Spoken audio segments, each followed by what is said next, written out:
Hi friends, சிவர் இருந்தால்தான் சித்திரம் வரைய முடியும் அப்படி சொல்லுவாங்க.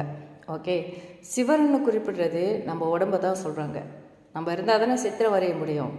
யா, அதே போல் ஆண்டவன், ஆண்டவங்கிறது யார்? சித்திரபுத்தன்கிறது யார்? சித்திரபுத்தன் தான் நம்ம உடம்பு. ஆண்டவங்கிறது நம்ம உடம்பு தான். நம்ம உடம்புல இருக்க அந்த நீர், நெருப்பு, காற்று, மண், ஆகாசம், ஆகாசங்கிறது நம்மளுடைய ஆத்மா. ஸோ சித்திரபுத்தங்கிறது நம்ம என்ன நன்மை பண்ணாலும் என்ன தீமை பண்ணாலும் இந்த உடம்பு பார்த்துக்கிட்டே இருக்கும். தப்பை மறைக்க முடியாது. நம்ம உடம்பை எப்படி மறைச்சிட்டு நம்ம தப்பு பண்ண முடியும்? நன்மை பண்ணாலும் அப்படி தான். ஸோ அதே போல் நம்ம கடவுள்னு சொல்லும்போது நம்மளை கடந்துட்டோம்னா நம்ம தான் கடவுள். அதுக்கு தான் கட்டுறது கையளவு, கல்லாதது உலகளவு. நம்மளுக்கு நேரம் பத்தாது, நமக்கு ஆண்டவன் கொடுத்த டைம் இருக்கு இல்லையா?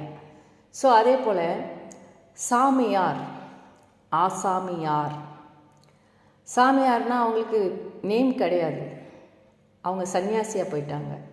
அதனால அவங்க நேம் வேணாங்கிறதுனால அவங்கள ஆசாமியார்னாங்க. அது சாமியாராக மாறிடுச்சு. அதே மாதிரி தெய்வம், இறந்தவங்கள தான் நம்ம தெய்வமாக வணங்குகிறோம். எல்லாம் அரசர்கள், அவங்கள